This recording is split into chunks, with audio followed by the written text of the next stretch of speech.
Hello and welcome back. Let's just get right into the Bible portion. One day after Moses had grown up, he went out to where his own people were and watched them at their hard labor. He saw an Egyptian beating a Hebrew, one of his own people, glancing this way and that, and seeing no one, he killed the Egyptian and hid him in the sand. The next day he went out and saw two Hebrews fighting. He asked the one in the wrong, "Why are you hating your fellow Hebrew?" The man said, "Who made you ruler and judge over us?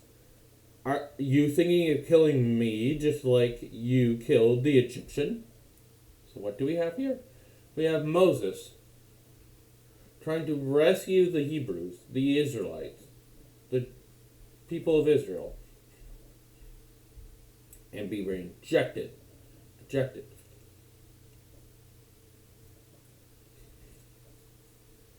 Moses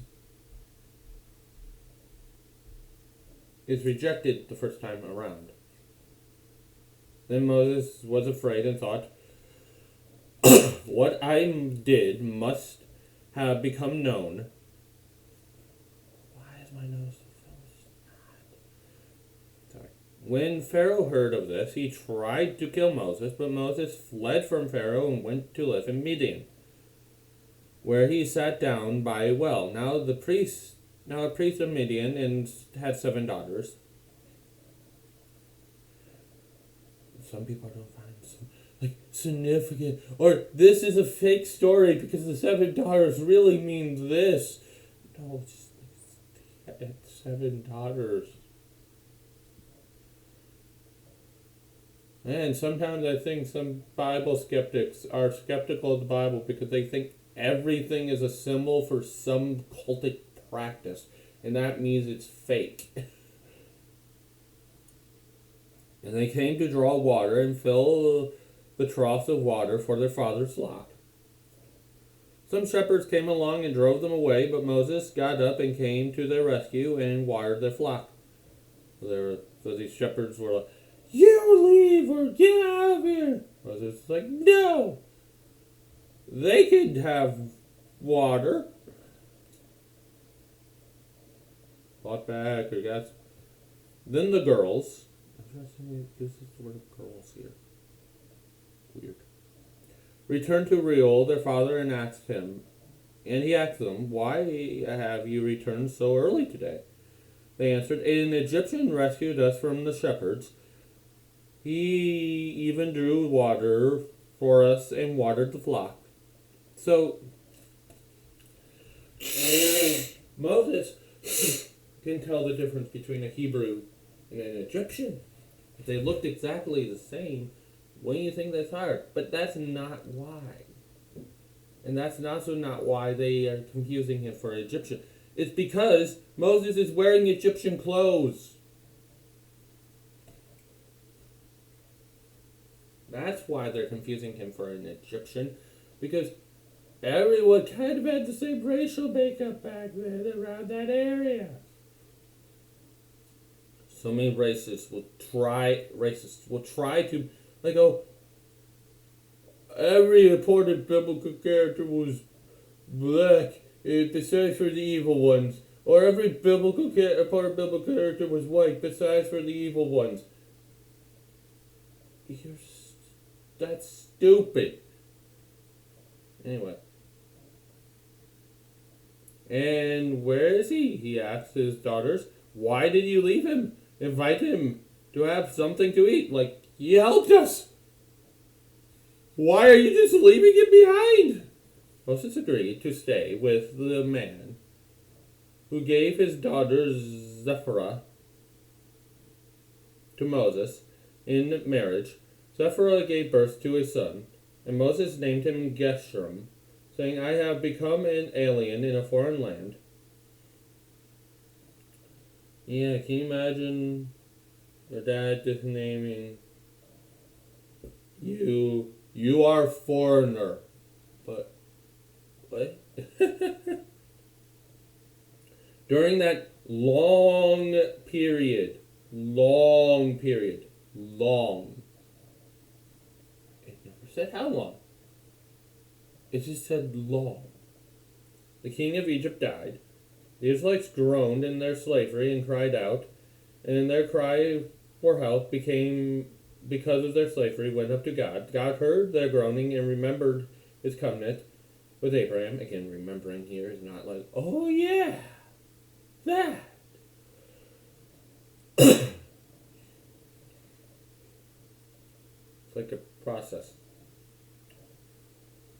With his Abraham, with Isaac, and with Jacob. So why did God let the Israelites live this way for so long? There could be multiple reasons. One reason, they're only technically under a few pharaohs who have done this, and they lived in like relatively peaceful conditions with all the other pharaohs between Hyksos and Ai. Another reason Egypt had the Israelites for so long was probably to give the Canaanites a time to repent of their sin, because back in Genesis it said the sin of the Canaanites has not reached its full. Yeah, giving the Canaanites a chance to repent, giving them warnings. So many people, biblical skeptics and biblical defenders, will like, no, the Canaanites had no chance to repent. Yes, they did. Probably to show the Egyptians what the God of the universe is really like. So God looked on the Israelites and was concerned about them. Okay, now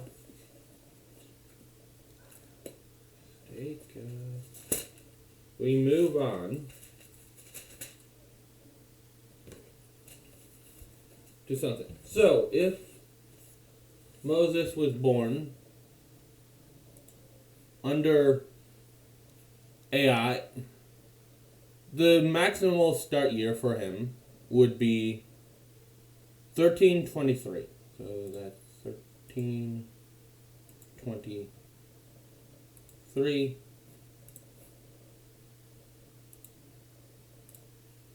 And the maximal, the guy, this guy, again, dates and stuff aren't going to be, the time frames are not going to be too off. Anyway, maybe 12 Rehoboam, or 1229 minus 1292, 31. So at his oldest, when Moses fled, he was at least 31.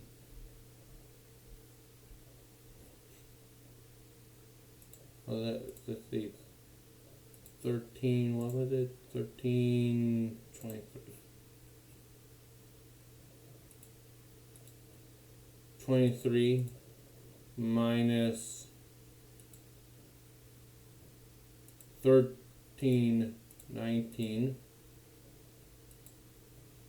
Oh, that's 4. I don't think he was 4 when he fled. That would be weird. Okay, probably wasn't 4.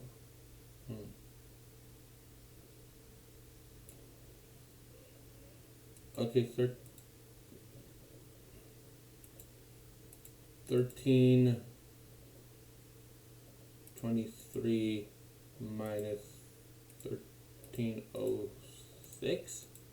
17, he could have been 17, I guess. It all depends on the like starting years and stuff.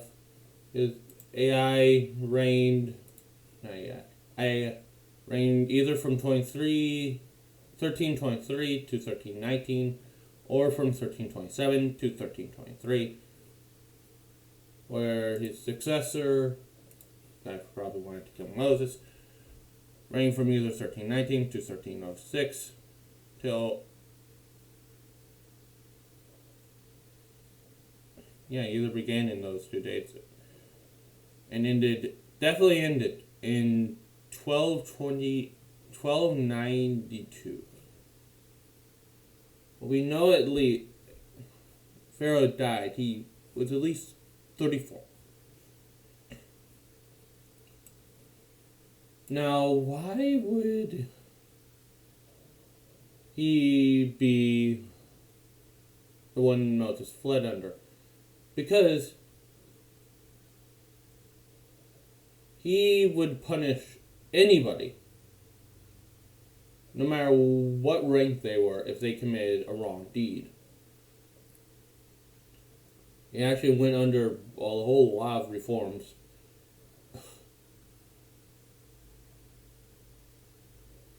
Also, because he wasn't a noble birth, he probably wanted to keep like some form of legitimacy. He's like, this Hebrew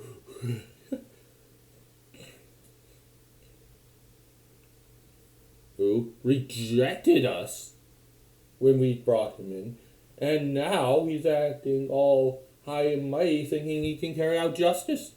Okay, now media. Here's some maps. First we have this map of Moses' possible route to Midian. Here we have another one. I mean, we don't know exactly what the route was because, think about it. It happened thousands of years ago. Why would, oh yeah, here's another one.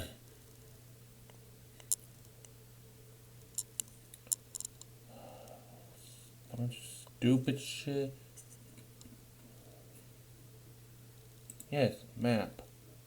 And yes, Midian is a real place. That means there's evidence for the Exodus, no matter how many times skeptics will say there is no evidence.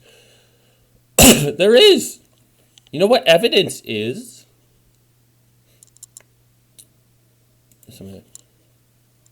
Evidence definition. The available body of facts or information citing rather a belief or position is true or valid.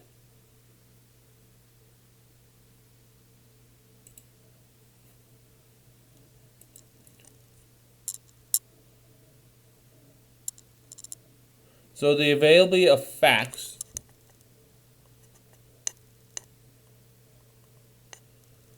or information indicating rather a belief or position is true or valid.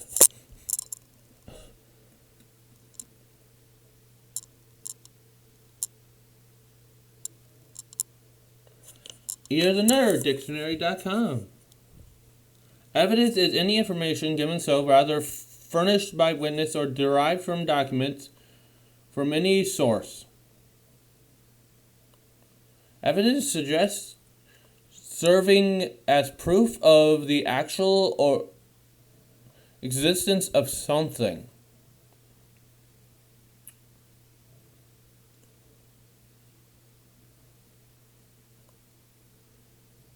Anything that can be used to prove something, that for vocabulary.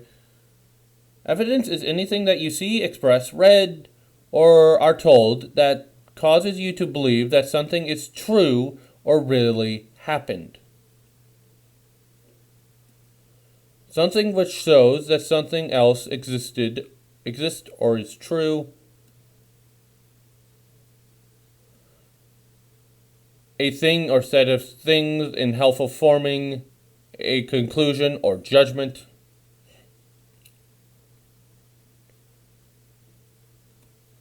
Evidence can take the form of testimony, documents, photographs, videos, voice recordings, DNA testing, or other tangible objects.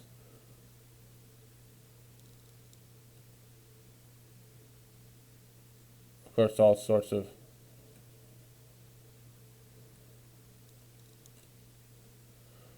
So what do atheists mean usually when they say there's no evidence? Well, they mean there's no written evidence necessarily. They will say, well, the Egyptians didn't write down like everywhere, all over the Great Pyramid, all over the other pyramids, to write down that they lost a bunch of slaves and all the events of the Exodus happened, and spread it to all the cultures around and informed everybody. Basically, they're saying there's no written evidence. Oh, there's like evidence that were Semitic people living in Avaris. There were conquest signs of the cities around Ramses' time of Israel. In Israel. Of the cities in the Bible. Atheists would rather believe the Canaanites just magically decided to not eat pork and change their entire culture and religious structure for no apparent reason than believe that a new group of people moved in and the Canaanite population went from decreasing rapidly to all of a sudden increasing rapidly in the matter of like few years. Will they ever admit that possibly, there's no written evidence because the Egyptians only wrote things on stone as sacrifices to their gods, and most of the stuff is probably destroyed, if there was any, if they wanted to admit it in the first place? No, they expect this to be written down. Why? Because they would write it down, obviously. And because they would write it down, so would everyone else. Apparently. So,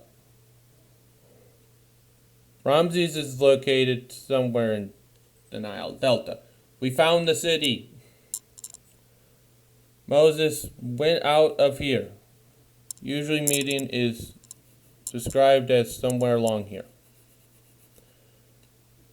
But I guess he could have been anywhere in this general area.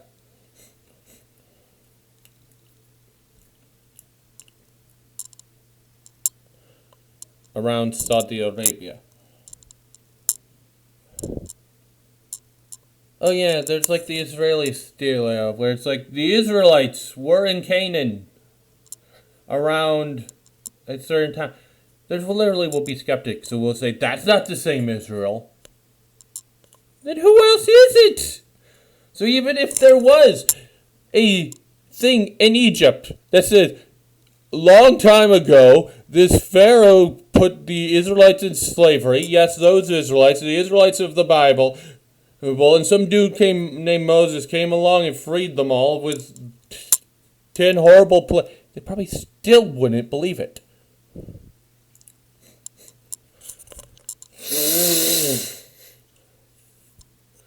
So, evidence as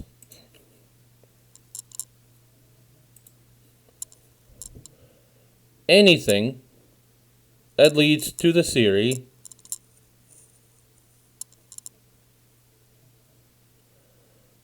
grounds of belief or disbelief, data on which to base proof or to establish truths or falsehoods.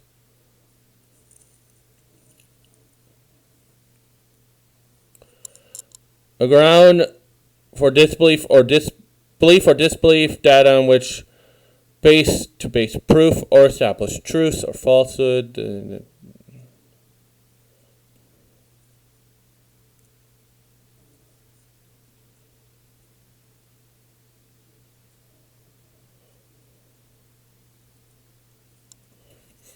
All sorts of evidence generally means information, facts, or data supporting or contradicting a claim, an assumption, or hypothesis. So, does evidence prove something 100%? No. Evidence doesn't have to do that. Facts or data supporting or contradicting a claim. Meaning, if you made a claim, here's your evidence. There could be weak evidence, there could be strong evidence, but they're saying there's no evidence, it's absurd.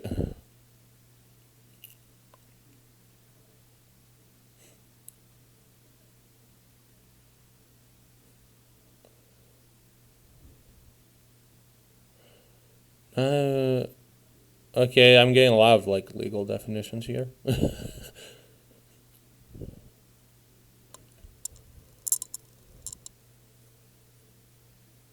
Oh yeah, see this one, that real evidence refers to any tangible, blah, blah, blah, blah.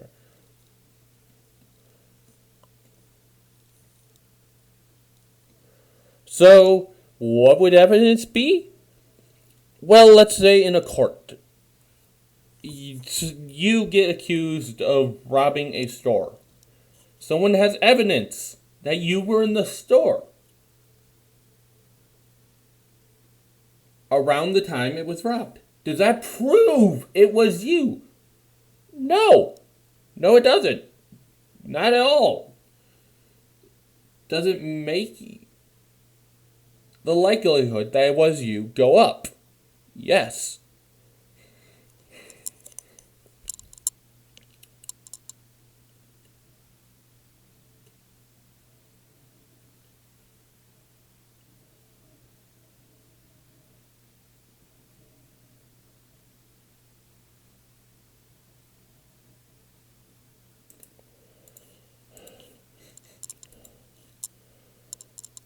A Science Council.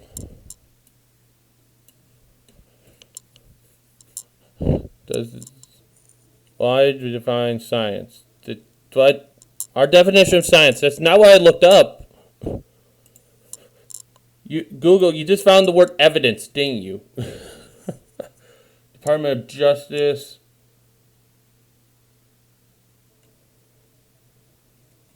Okay.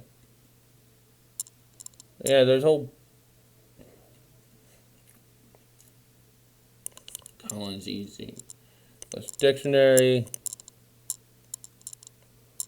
Cornell University.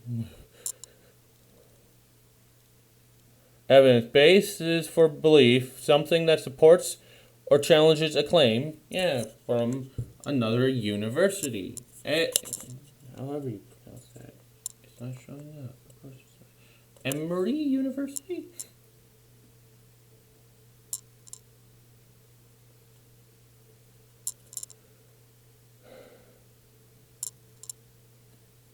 Evidence definition science. How is that? Okay. From Canberra.org. What is meant by evidence from the scientific literature? Evidence in general means information, facts, or data supporting or contradicting a claim, assumption, or hypothesis.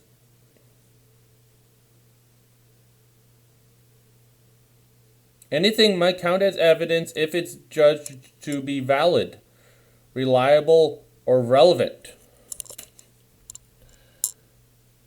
Anything.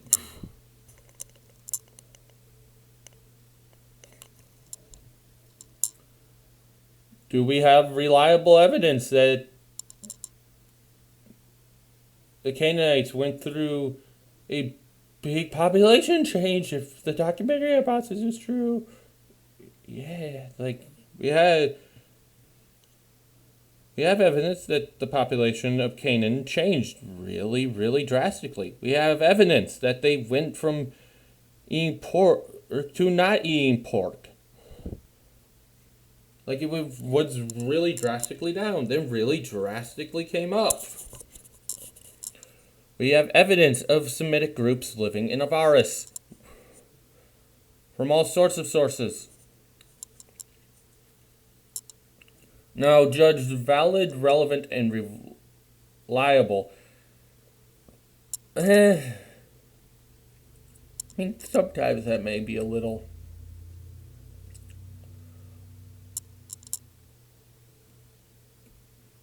I mean, a little up to interpretation, but.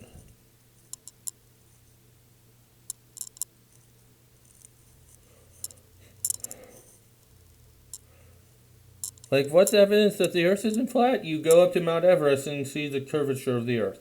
What is evidence that evolution is true? You see bones of past creatures that looked like humans but really weren't.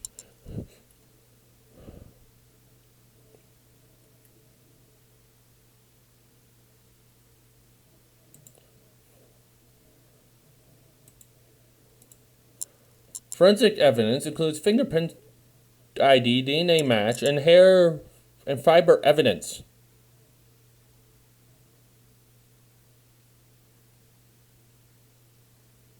So that's forensic evidence. Again, this can prove that you're in the area. Doesn't mean you necessarily did the thing. Unless, well, there's a lot of stuff around of you around that area. But if it's like at the art gallery, you might find dozens of people's fingerprints around the walls or hair follicles on the ground. Evidence is anything, as you to believe that something is true or really happened. So the skeptic's definition of evidence is not the real definition of evidence. There can be only a few scraps of evidence. And usually with older things in history, more ancient we get, the less evidence for things we have.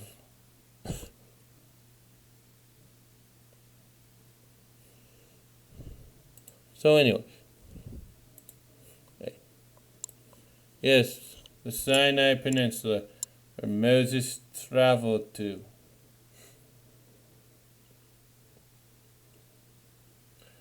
The very fact that there was a nation here along the Nile is more evidence to that there was a city named Ramses. That's evidence. You can't find Ramses here because it no longer exists.